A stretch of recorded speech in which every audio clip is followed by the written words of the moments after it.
இந்தியாவில் +2 தேர்வெழுதிய முதல் திருநங்கை மாணவி தாரிகா பானு தேர்வில் வெற்றி பெற்றுள்ளார். அந்த வகையில் இன்று தமிழக அரசு வெளியிட்ட +2 தேர்வு முடிவுகள் வரலாற்று சிறப்பு பெற்றுள்ளது. தாரிகா பானு 537 மதிப்பெண்கள் பெற்று ஐ கிரேட் பெற்றுள்ளார். மிகுந்த மகிழ்ச்சியுடன் காணப்பட்ட அவரை பள்ளி முதல்வர், ஆசிரியர்கள், தோழிகள் என அனைவரும் வாழ்த்தினர். தன்னை படிக்க வைத்த திருநங்கை கிரேஸ் பானு இல்லாமல் இது சாத்தியமாயிருக்காது என்றும் தன்னை பிச்சை எடுக்க பானு படிக்க வைத்ததாகவும் நெகிழ்ச்சி தெரிவித்தார் தாரிகா பானு.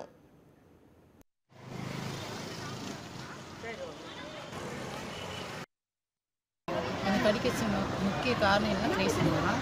அவங்க இல்லைன்னு வச்சுக்க எங்கள் வாழ்க்கையில் எங்கேயுமே வாழ்ந்துக்க முடியாது. மற்ற சமுதாயத்தில் போய் மற்ற இடத்துக்கு போய் தான் சந்திப்பேன். நான் படிச்சிருக்கே முடியாது. ஏன்னா நான் மற்ற இடத்துல ப்ராஜெக்ட் பிச்செடுக்கிறேன்னு வச்சுருக்காங்க. ஆனால் இங்கே அப்படி இல்லை. அவங்களும் இன்ஜினியரிங் படிக்கிறாங்க.